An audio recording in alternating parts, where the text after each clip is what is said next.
सुप्रभात मित्रों, एक बार पुनः आपकी इस कक्षा को आगे बढ़ाने के लिए उपस्थित हूँ मैं। आज हम लोग इस पाठ के धीरे-धीरे अंतिम चरणों में प्रवेश करते जा रहे हैं और आज का जो पद है वह आज फिर हम 3 पदों की व्याख्या समझने वाले हैं। हाँ, ये कक्षाएँ थोड़ी-सी बड़ी-बड़ी हो रही हैं तो इसमें आपको कोई भी परेशानी नहीं होनी चाहिए क्योंकि व्यक्ति को उद्यमी होना चाहिए, साहसी होना चाहिए। आधे घंटे के वीडियो आप नहीं देख पाते हैं तो इसमें आपकी समस्याएँ हैं। आप जुझारू नहीं हैं, पढ़ने के प्रति डेडिकेटेड नहीं हैं। इस नाते से अपने आप को मजबूत बनाइए, बलशाली बनाइए। जिम जाने से बलवान शरीर होगा, लेकिन जब पढ़ने से मस्तिष्क बलवान होगा, दिमाग कहते हैं ना जिसे। आइए इधर-उधर की बातों को दरकिनार करते हुए आगे हम बढ़ेंगे। आइए एक छोटा-सा मंगलाचरण करते हैं। कहते हैं कि शांताकारं भुजगशयनं पद्मनाभं सुरेशं विश्वाधारं गगनसदृशं मेघवर्णं शुभांगं लक्ष्मीकान्तं कमलनयनं योगिभिर्ध्यानगम्यं वन्दे विष्णुं भवभयहरं सर्वलोकैकनाथं सर्वलोकैकनाथं। कहते हैं कि अब तक हम लोगों ने पढ़ लिया है कि पद संख्या 1 में हम चरण महिमा को समझे हैं कि चरणों की महिमा क्या है। फिर पद संख्या दूसरे में हम लोगों ने सगुण व निर्गुण भक्ति के बारे में समझे। पद संख्या 3 और 4 में हम लोग समझे हैं बाल लीला का वर्णन, मतलब समझे हैं बाल लीला।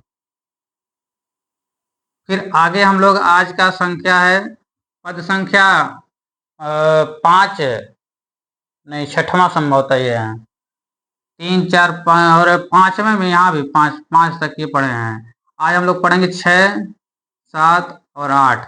इसमें हम लोग विरह वेदनाओं का वर्णन करेंगे, विरह वर्णन। ठीक है, विरह का मतलब क्या होता है? जब किसी व्यक्ति से किसी का विछोह हो जाता है, उसमें अलगाव हो जाता है, जब व्यक्ति दूर चला जाता है तो जो भाव उत्पन्न होता है, किसी प्रिय के दूर चले जाने के बाद जो हमारे हृदय के अंदर भाव उठता है तो उस भाव का नाम ही विरह है। ठीक है, तो कहते हैं कि सखी रे मुरली लीजे चोरी।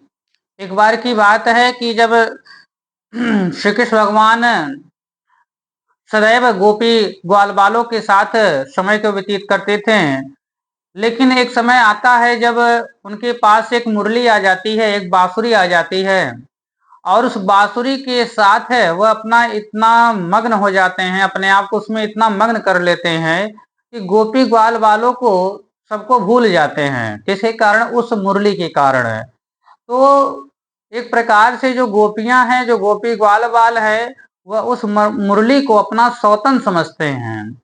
इस वजह से वह कहते हैं कि ऐसा उपाय सोचो हे गोपियां, हे सखियां, ऐसा कोई उपाय सोचो ना कि जिससे यह श्री कृष्ण फिर से हमारे प्रति क्या हो जाए, प्रेम भाव को अपने हृदय के अंदर जागृत कर लें और जो जगह मतलब प्रेम हृदय है उसको और बढ़िया से क्या कर लें, फिर से प्रस्तुत करना प्रारंभ कर दें। तो इसी बात के लिए वो आपस में संवाद कर रही, आपस में बात कर रही हैं कि उस मुरली का क्या किया जाए। तो एक सखी बोलती है, सखी रे मुरली ली जय चोरी।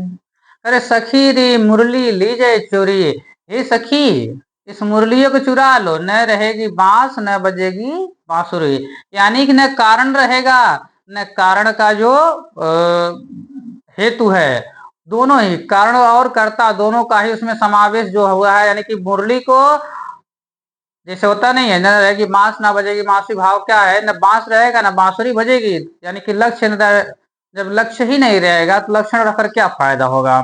भाव क्या है? कहते हैं कि हे प्रभु सखियां, आओ इस मुरली को चलो चुरा लेते हैं। क्यों? कि जिन गोपाल कीने अपने बस प्रीति सबन की तोरी। जिन गोपाल कीने अपने बस प्रीति सबन की तोरी, कहते हैं जिन्होंने यानी कि जिसने गोपाल को अपने भी बस में कर लिया है। गोपाल, गोपाल शब्द का अर्थ क्या होता है? एक तो सामान्य अर्थ ये है, गोपाल का सामान्य अर्थ यही है कि गोपाल का अर्थ होता है कृष्ण। लेकिन इसकी एक बात करें तो गोपाल में शब्द बना हुआ है, गो प्लस पाल से बना हुआ है। पाल माने होता है रक्षक और गो माने इंद्रिय। जो इंद्रियों का जो रक्षक होता है, इंद्रियों को जो त्राण करता है, इंद्रियों को जो सदैव रक्षा प्रदान करता है, सुरक्षा प्रदान करता है, उसी का नाम गोपाल है। ठीक है, अब आ जाएगा तो कहते हैं जिन गोपाल कीने अपने बस, यानी जिस मुरली ने गोपाल को अपने वश में कर लिया है। प्रीति सबन की तोरी, और हम सभी लोगों से जो प्रेम का धागा था, उस प्रेम के धागे को क्या कर दिया? बीच से तोड़ दिया है। कहते हैं प्रीत गोपाल कीने अपने बस प्रीति सबन की तोरी, जिन्होंने इस मुरली के ने इस श्री कृष्ण भगवान को, हमारे प्रियतम को, हमारे आराध्य को अपने बस में कर लिया है, उस मुरली को ही क्या कर लो सखी? चुरा लो। क्योंकि इस मुरली के कारण ही श्री कृष्ण भगवान ने हम सभी लोगों से अपने प्रेम के नाते को तोड़ दिए हैं। और कहते हैं कि छिन एक घर भीतर निशिबासर धरतन कबहू छोरी। कह रहे हैं धरतन कबहू छोरी, कहते हैं कि छिन एक घर भीतर निशिबासर। छिन माने कहते हैं कि हे सखी देखो तो, जैसे हम लोग के साथ एक पल भी कभी मतलब अलग नहीं होते थे एक सेकंड के लिए, उसी तरीके से अब मुरली के साथ रहते हैं। छिन एक घर भीतर निशिबासर, मतलब कि क्षण भर के लिए उस मुरली को अपने से अलग नहीं करते हैं। यदि घर में रहते हैं तो घर में उसके साथ रहेंगे, भी घर घर एक भीतर भाग, छिन एक घर भीतर बाहर, यानी कि यदि कहीं बाहर हैं, यदि कहीं अंदर हैं, कहीं घर के अंदर हैं, कहीं घर से बाहर है, तो दोनों ही स्थितियों में वो क्या करते हैं? मुरली को अपने पास रखते हैं। छिन एक घर भीतर निश बासर, निश माने क्या होता है? रात, और बासर माने क्या होता है? दिन। यानी कि वह दिन में भी और रात में भी, इन दोनों स्थितियों में, दोनों समयों में क्या करते हैं?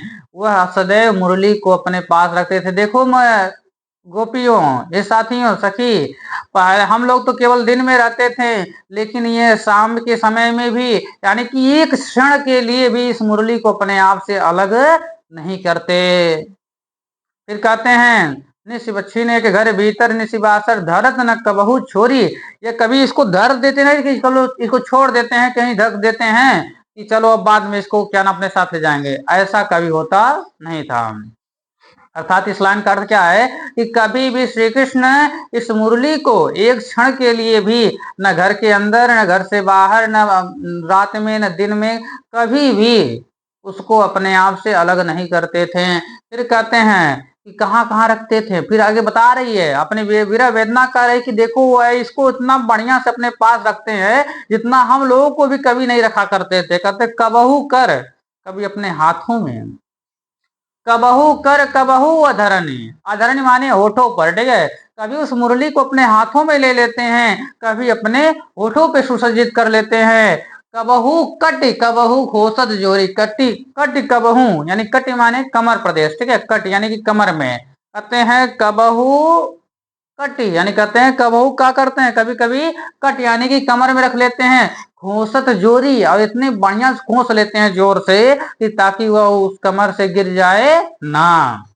कहते हैं कि कबहू कर कबहू अधरन कट, कभी कबहू खोसत जोरी, यानी कभी वह कमर में, कभी हाथ में, कभी अधरों पर सजा कर ही रखते हैं, कभी उसको अपने आप से अलग होने नहीं देते हैं। अरे सखी क्या बताएं, ना जानो कछमेल मोहनी रखत अंग अंग भोरी। ना जाने कछमेल मोहनी, कहते हैं जैसे स्त्रियां क्या कहते हैं? मोहनी माने क्या होता है? स्त्रियों का माया जाल। क्या होता है? स्त्रियों का माया जाल। कहते हैं जैसे एक मायावी स्त्री क्या करती है, किसी पुरुष को अपने वश में कर लेती है अपने तमाम प्रकारों से, ठीक उसी प्रकार से इस मुरली ने भी क्या कर लिया है? इस श्री कृष्ण भगवान को, हमारे प्रियतम को अपने वश में कर लिया है ये स्त्री। फिर आगे हम इसके बारे में कहते हैं, कबीरदास भी स्त्री के बारे में बहुत अच्छे उत्कृष्ट बातों को कहते हैं या अपने विचार को प्रस्तुत करते हैं। तो कबीरदास भी एक बात कहते हैं नारी के विषय में, क्या कहते हैं कि एक बार की बात है, कहते हैं कि नाहर के नख में बसे दंती बसे भुजंग, अब बिछी के पोछी बसे बिरहन के सब अंग।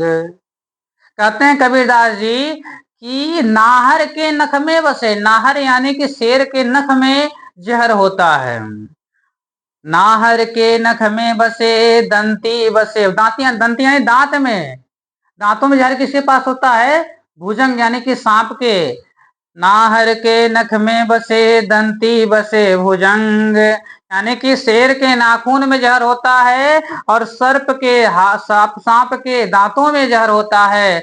अब बिच्छी के पोछी बसे, यानी बिच्छी के पोछी में जहर होता है, लेकिन बिरहन के सब अंग, लेकिन एक स्त्री के पूरे शरीर में जहर होता है। एक ऐसी स्त्री जो पूरे तरीके से चरित्रहीनता को प्रतिपादित करती है, दुर्व्यवहार को प्रतिपादित करती है, दुर्व्यभिचारिणी होती है, गलत रास्ते पर चलने वाली जो स्त्रियां होती हैं वह किस तरह होती हैं? कहते हैं कबीरदास जी कि शेरे के नखुने बस में जहर होता है, स्त्री का और क्या नाम सांपे के दांते बस में जहर होता है, और बिच्छी के पूंछी बस में जहर होता है। लेकिन एक ऐसी स्त्री जो सदैव व्यभिचार में लिप्त रहती है, सदैव दूसरों का अनित सोचती है, ऐसी स्त्री के पूरे शरीर में जहर होता है। यदि कहीं स्पर्श भी हो जाए तो वह व्यक्ति तुरंत तत्काल मृत्यु को प्राप्त कर लेता है। फिर आगे कहते हैं, क्या कहते हैं कि नागिन से तुलना की है कबीरदास जी। कहते हैं कि नागिन के तो दो फन,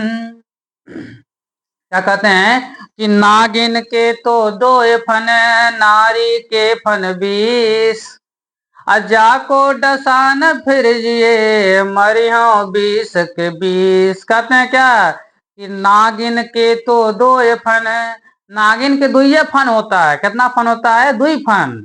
क्या कहते हैं? नागिन के तो 2 फन, यानी कि कह सकते हैं 2 मुखा, जैसे एक इधर एक उधर समझ सकते हैं, यानी कि या एक ही फन मान लीजिए। हम कहते हैं नागिन के तो 2 फन, लेकिन नारी के फन 20, नारी के 20 फन होता है। अब कहते हैं एक भाव में कि यदि एक नागिन यदि क्या नाम है 10-20 लोग को डस ले तो संभव है, संभावना है, एक्सपेक्टेशन है कि एक ठो बच जाए, 2-3 ठो बचू जाए। लेकिन कहते हैं नारी के फन 20, और जाको डसान फिर जी, यदि 20 में डसले है तो जाको डसान फिर जी है, मरी हो 20 के 20, 20 मर जाइए, एक को बचने वाले नहीं है। और अंतिम में कह देते हैं कि कहते हैं कि बार की बात है कि एक नागिन बैठी हुई थी मेड़ पर, और उधर से एक नालायक स्त्री आ जाती है, और कहते हैं सब नगिनियां देख के डरा जाती है। कहा डरा जाती है कि नागिन बैठी राह में बिरहन पहुंची आए, अत्ता को देख पाछे भई कहीं बिरहन डस ना जाए। नगिनियों पीछे हो जाए, किसको देख करके? उस व्यभिचारिणी स्त्री को देख करके। तो स्त्री के कहते हैं यही जो ये मुरली है वह स्त्री की भांति हो गई है कि हम सभी लोगों को क्या कर दी है? श्री कृष्ण भगवान से जुदा कर दी है। राखे अंग अंग भोरी, कभी भी वो अपने अंग से अलग होने ही नहीं देते हैं। जैसे प्राण और शरीर एक साथ रहते हैं, वैसे ही अब मुरली और श्री कृष्ण भगवान हो गए हैं। ये कहते हैं सूरदास प्रभु को मन सजनी बध्यो राग की डोरी। और हे प्रभु, सूरदास जी अंतिम पंक्ति कहते हैं, सखी दूसरे से कह रही है, ये सखी लगता है कि वो अपने उनके मन की सजनी बन गई है, इस नाते से और प्रेम के धागे से बंध करके वो उनके मन की सजनी बना लिए हैं, वो उनकी मन की सजनी बन गई है। एक भाव बताते हैं कि सखी ने मुरली लीजिए चुरा ली है, क्योंकि उसने गोपाल को अपने बस में कर लिया है और सबसे प्रेम के संबंध को तोड़ दिए हैं। उसे कभी घर में, कभी बाहर में, कभी कहीं एक क्षण के लिए भी अलग नहीं करते हैं। कभी आप अपने होठों पे सजाते हैं, कभी कमर में रख लेते हैं, कभी हाथों में ले लेते हैं, इस तरीके से उसको कभी भी अपने से अलग नहीं जाने देते हैं और कहते हैं सखी लगता है कि वह उससे प्रेम करके बैठ गए हैं और प्रेम के धागे से जुड़ कर वह उनकी सजनी बन बैठी है। इसलिए है सखी उस मुरली को तुरंत यहाँ सफा चट कर वहां सटा दो, वहां से उसको क्या कर लो, चुरा लो। आगे आइए, कहते हैं ये तो एक पक्ष हो गया। अब दूसरे पक्ष में बात आती है कि श्री कृष्ण भगवान अब बैठे हुए थे ऐसे, तो उद्धव भैया आते हैं। कौन आते हैं? उद्धव भैया। तो एक कक्ष में बैठे हुए थे श्री कृष्ण भगवान और उस गोपियों को याद करके, जब यहाँ से गोकुल से चल करके मथुरा में जब चले जाते हैं और वहां जाने के बाद उनको गोपियों की याद आने लगती है, अपने मम्मी पापा की याद आने लगती है और साथ ही साथ उनके द्वारा जो प्रेम मिलता था उन सभी की याद आने लगती है। तो उद्धव भैया बड़े ज्ञानी थे, कहते थे ये प्रेम रोम ये रोना धोना क्या लगा कर रखे हो, जिसको जाना है वो चला गया, उसके आने से जैसे ये भाषणबाजी देते रहते थे। कहते थे जो मर गया जो चला गया उसके बारे में क्या सोचना, क्या ममता, क्या रोना धोना, इस प्रकार की ज्ञानी वाली बात करते थे। भाई जो चला गया वो रोने से थोड़ी वापस आ जाएगा, इस तरीके की वो बातें बताया करते थे। तो जब देखे स्वयं श्री कृष्ण भगवान यानी कि जो नारायण हैं, साक्षात योगेश्वर हैं, योग के यानी कि योग में बताया जाता है योगस चित्त वृत्ति निरोधक है। योग का मतलब ये है कि चित्त की वृत्तियों को अपना निरोध कर लेना, यानी कि क्या कर लेना, उसको समाप्त कर देना, उसको कंट्रोल में कर लेना। लेकिन यहाँ श्री कृष्ण भगवान खुद रो रहे हैं। इस रुदन को देख करके जब उद्धव भैया देखते हैं तो क्या कहते हैं कि तुम क्या कर रहे हो? तो कहते हैं भैया हम क्या बताएं कि उद्धव मोही ब्रज बिसरत नाही। उद्धव भैया मोही मुझसे ब्रज की यादें विसारत नहीं, यानी कि भूलती नहीं है। उद्धव भैया मुझे इस ब्रज की जो यादें हैं वह भूले नहीं बोलती हैं। मुझे रह रह करके वृंदावन गोकुल वन उपवन सघन कुंज की छाही। कहते हैं वृंदावन गोकुल वन, दोनों सटे हुए हैं ना दोनों आपस में। कहते हैं वृंदावन के गोकुल के जो वन और उपवन थे जहां पर जाकर हम गायों को चराया करते थे, वहां दिन दिन बीत जाता था ग्वाल बालों के साथ। सब दिन हंसत सी रात, यहाँ पर है सब दिन हंसत सी रात है। सब पूरा का पूरा दिन उन ग्वाल बालों के साथ उसी सघन कुंज की छाइयों में, बड़े बड़े सघन सघन घने घने जंगलों के अंदर जो बड़े बड़े वृक्ष रहते थे उनके नीचे छाया में बैठ करके पूरा दिन बीत जाता था और हमें थोड़ा सा भी अटपटा नहीं लगता था, मुझे कहीं भी बोर नहीं होता था, नीरस नहीं लगता था। और यहाँ पर बैठ करके मैं बहुत नीरस हो प्रतीत कर रहा हूँ, बहुत ही बोरिंग महसूस कर रहा हूँ, मुझे यहाँ पर मेरा मन तनी सा भी लगता नहीं है। कहते हैं सघन कुंज की छाही, सघन कुंज यानी कि बड़ी बड़ी यानी कि पेड़ जो क्या ना, सघन कुंज माने लताएं होती हैं, बहुत बढ़िया बढ़िया लताएं, पेड़ पौधे पे जो लताएं लटकती हैं, ठीक है, ऐसे लटकती है ना, उसको पकड़ के बैठकर झूला झूलना, उन सभी सघन कुंज की छाइयों का हमें झूले की याद आ रही है।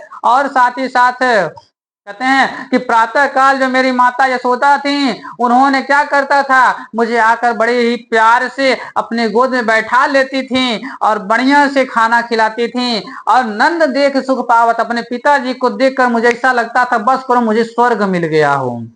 अपने पिताजी को देखकर कैसा लगता था कि मानो कि मुझे स्वर्ग की प्राप्ति हो गई हो। हे उद्धव भैया मैं बताओ कि मैं कैसे भूल जाऊं अपने पिता के स्नेह को, मैं कैसे माता के स्नेह को भूल जाऊं, ये दोनों ही चीजें मुझे भूली नहीं बोलते हैं। अरे मेरी माता श्री क्या करती थी, माखन रोटी दही सजा भिनैया भिनैया क्या करती, जब खाने बैठता था तो माखन रोटी लेकर के आती थी और दही एकदम सजावल हुआ लेकर आती थी और अतिहित बड़े ही प्रेम भाव के साथ खवावत यानी खिलाती थी। उद्धव भैया मैं अपनी माँ का जो प्रेम था, जो सुबह सुबह उठकर मुझे प्यार करती थी, खाना खाने समय जब आती थी तो माखन रोटी लेकर आती थी और दही एकदम बढ़िया से सजावट लेकर आती थी और बड़े प्रेम भाव से अपने हाथों से निवाला खिलाती थी। और उस पिता का प्रेम मैं कैसे भूल जाऊं जो मुझे हर बात में माँ यदि डांटती थी, कभी दुत्कार देती थी, कभी क्या नाम है सजा दे देती थी, तो पिताजी मुझे आकर बचा लेते थे, सहारा दे देते थे। मैं उस प्रेम को कैसे भूल जाऊं, फिर आगे कहते हैं और साथ ही साथ है मैं उन अपने साथियों को भूल कैसे जाऊं, संगी साथियों को कैसे भूल जाऊं, जिनके साथ गोपी ग्वाल बाल यानी कि गोपियों के साथ, ग्वालों के साथ है, जो ग्वाल बाल होते थे उनके साथ, यानी जो गायों को चराने वाले थे उनके साथ है, जो पूरा दिन क्या होता था, सब दिन हंसत सी रात खेलत है, खेलते कूदते पूरा दिन बीत जाता था, वह सब बातें हमें भुलाए नहीं भूलती हैं। हे प्रभु, अब इतना जब कहते हैं तो उद्धव भैया हो गए स्तब्ध, एकदम भौचक्का हो गए, एकदम कहें कि ये क्या हो गया।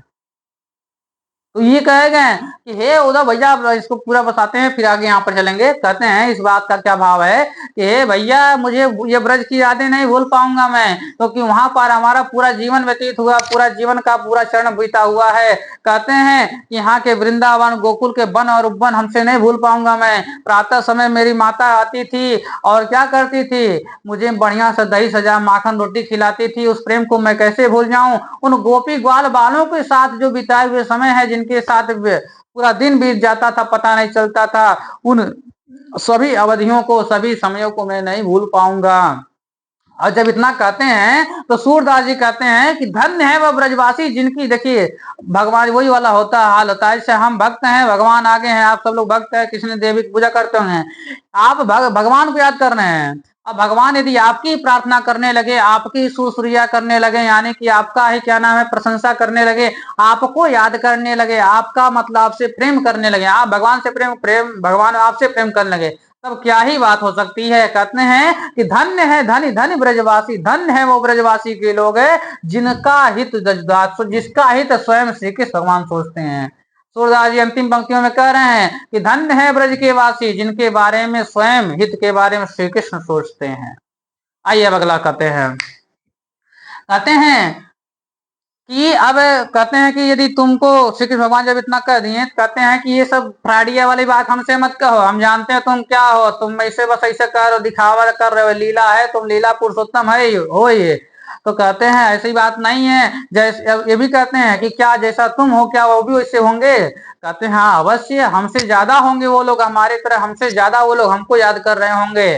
तो कहते हैं ऐसा कुछ नहीं है, वो लोग इतने दिन हो गए भूला भुला गए होंगे, सभी लोग क्या ना आपको भूल गए होंगे। तो कहते हैं अच्छा ऐसी बात है। कहते हैं और उनको भी समझाएं कि ये सब ज्ञान की बातें, ये सब प्रेम की बातें मत समझो, ज्ञान की बात है, ये सब कुछ होता नहीं है, लगाव ये सब कुछ नहीं होता है। तो कहते हैं ठीक है भैया, ये बात है, यदि आप उन लोगों को समझा देंगे तो हम भी समझ जाएंगे। ठीक है पक्का हम समझा देंगे। तो कहते हैं जाइए आप वृंदावन गोकुल वाल घूम के आइए और वहां पर जितने लोग हैं सबको क्या करिए, देख समझा कर आइए कि प्रेम से श्री कृष्ण से जो लगाव लगाई हो उस सबको क्या कर जाओ भूल जाओ। पर देख लीजिए कि वो भूले हैं कि भुला गए कि नहीं भुलाए गए हैं। यदि भूले नहीं होंगे तो उनको समझा कर आ जाइएगा तो पता चल जाएगा, हम भी मान लेंगे। तो कहते हैं जब उद्धव भैया गए, उद्धव भैया देख कर स्तब्ध हो गए कि जो गायें थी वह दूध नहीं दे रही थी, जो बछड़े थे वह दूध पीना नहीं पसंद करते थे, जो माता श्री उसी ओखल को पकड़ करके बैठी हुई रहती थी, एक तक देखती रहती श्री कृष्ण भगवान अब आएंगे, हमारे लल्ला हमारा अब आएगा। गोपियां एकदम विरह वेदना में, इधर कोई पड़ा हुआ उधर कोई पड़ा हुआ, एकदम विरह वेदना पूरे गोकुल वृंदावन में पूरा मातम जैसा छाया हुआ हो। तो गोपियों के पास पहुंचते हैं उद्धव भैया और कहते हैं कि तुम ये सब क्या लगा के रोना धोना बैठी हुई हो। अरे वो लड़का था वो गया सो गया, उसके बारे में क्या सोचना झूठी में, वो तो भगवान थे, वो चले गए, तुमको छोड़कर कोई सदैव के लिए साथ थोड़ी रहता है। ऐसी तमाम बातें कहें तो इनको गोपियां समझाने लगी। प्रबल प्रेम के पाले पड़कर प्रभु को नियम बदलते देखा।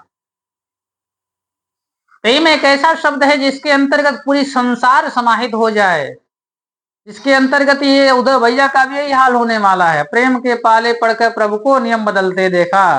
कहते हैं कि हे उद्धव भैया, आप कह रहे हो ना कि इन उनको छोड़ करके आप भगवान का पूजन पाठ करो, बढ़िया से योगेश्वर भगवान का याद करो, बढ़िया से नारायण भगवान को याद करो, उनकी पूजा पाठ करो, उसमें मन लगाओ। तो फिर जब कहेंगे मन लगाओ तो समझिए कह रहे हैं उद्धव मन न भय दस बीस। ए उद्धव भैया, हमारे पास एक का मन है, न भय 10-20, 10-20 मन नहीं है।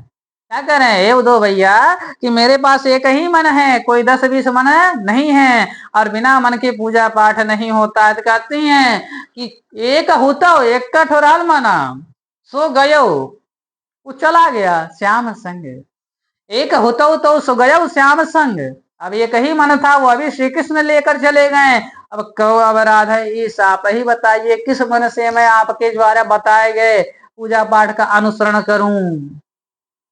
क्या कर रहे हैं कि एक होतो सो गयो श्याम संग कव अब राधे, किस भाव से किस मन से मैं आपके बताए निर्गुण ब्रह्म का उपासना करूं, किस भगवान की उपासना करूं। और कहते हैं कि हे उद्धव भैया, यदि मान लीजिए मन नहीं है, फिर भी यदि हम मान लीजिए हम तपस्या करें बढ़िया से, क्या ना अपने इंद्रियों को कंट्रोल करें, और तब जाकर संभवतः हो कि शायद हमारा मन फिर से वापस आ जाए। तो फिर कहती हैं ऐसा नहीं, ऐसा भी नहीं है। कहती हैं कि इंद्रिय शिथिल भय केशव बिन ज्यों देहि बिन शीस।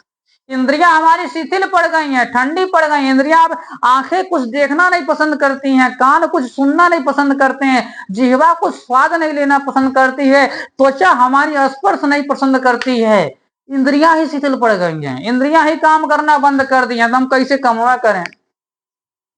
5 कर्म इंद्रिया, 5 ज्ञान इंद्रिया, एक मन होता है। ये 11 के मिल करके पूरे शरीर का संचालन होता है। और ये 11 के 11 धरना बैठ गई लाठी, एक को काम नहीं कर रहा है।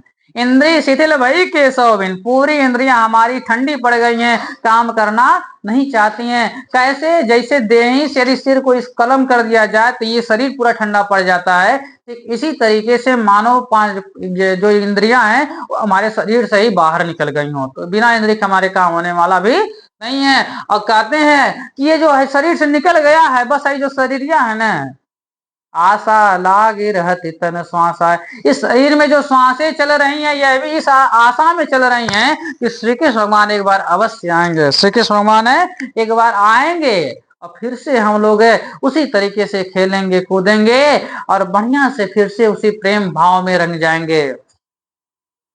आशा लाग रहे तन, इस शरीर में भी श्वास केवल इसी उम्मीद में पड़ी हुई है कि वह श्री कृष्ण भगवान एक बार हमें फिर से दर्शन देंगे। और कहते हैं जीवन कोटि वर्ष है, यदि 1 साल 2 साल नहीं, कोट करोड़ों करोड़ों वर्ष तक जीने की इच्छा रख रहा हूं। कहती हूँ कि इस करोड़ों वर्ष तक की सांसें चलती रहें, केवल किसके लिए? श्री कृष्ण भगवान के लिए। और कहते हैं कि हे प्रभु, तुम इतना योग के बारे में, भगवान के बारे में, योग जग कर्म योग ज्ञान योग के बारे में बता रहे हो, इसके देवता स्वयं श्री कृष्ण भगवान हो, और तुम तो बड़ी अच्छी बात है उनके तुम परम मित्र हो, तुम तो सखा श्याम सुंदर के सकल जोग के, तुम तो खुद है उनके खुद है क्या नाम है आराध्य हो, फिर उनके शिष्य क्या नाम है, आप बड़े उनके बड़े भाई के रूप में भी परिगणना आपकी होती है, आप उनके बड़े ही मार्गदर्शक भी रूप में हैं, आप उनके सखा भी हैं, साथ ही साथ आप उनके भक्त भी हैं। तो आप ही जाइए ना हमारे, अब बता दिए, आप ही बताइए कि क्या आप श्री कृष्ण बिना रह सकते हैं? क्या आप योगेश्वर श्री कृष्ण के बिना रह सकते हैं? क्या योगेश्वर के जो क्या नाम योग है उसके बिना रह सकते हैं? तो कहें नहीं, हम नहीं रह पाएंगे बिना योग के, बिना कर्म योग के, बिना ज्ञान योग के, बिना संन्यास योग के हम नहीं रह पाएंगे। तो खुद है अब बतियां फंस गए हैं। जब योगेश्वर श्री कृष्ण का जो अनुगमन योग है, जब उन्हीं के बिना नहीं रह सकते हैं, तो आप खुद बताइए कि सूर हमारे नंद नंदन मिल, आप ही बताइए, जब आप योगेश्वर श्री कृष्ण के योग के बिना नहीं रह सकते हैं, तो मैं नंदन वादा के नंदन के बिना कैसे रह सकती हूँ? मैं नहीं रह सकती हूँ। तो ये भाव है गोपियों का, अत्यधिक विरह वेदना का इसमें भाव बताया गया है।